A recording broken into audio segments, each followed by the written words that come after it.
Opposition party, a Partnership for National Unity, APNU, has strongly criticized President Giovanni for dismissing key findings of the European Union's final report on Guyana's September 1 general and regional elections.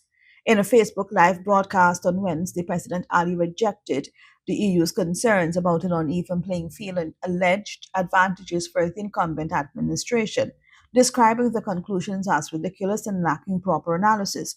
He argued that the report failed to capture the realities on the ground.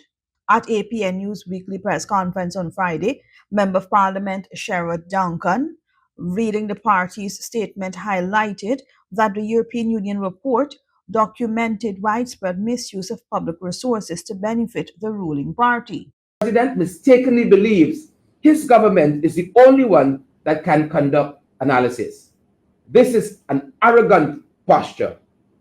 What is of significance from his muted tirade is that the president admitted to the world that his government called private citizens to ask for votes. This was repeated by his vice president's prior admission of the same illegal act.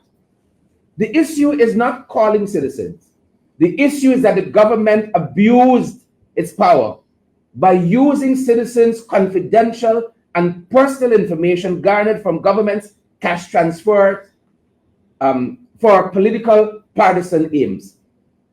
Therefore, his allegation that all political parties called citizens based on personal data or based on their personal data, it is absolutely false.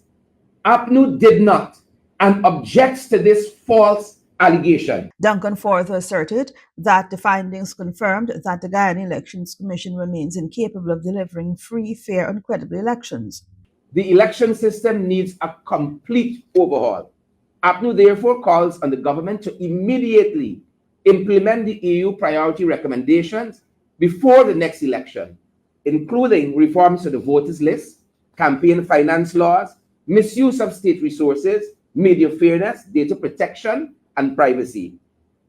And also, we call on the government to release the 2022 population census without delay that costed taxpayers $2 billion. A modern electoral system cannot function without transparent population data. President Ali acknowledged the EU's long-standing role in election observation and noted that the mission was invited to monitor the polls. He attributed political polarization and low institutional trust to the lingering scars of the 2020 elections.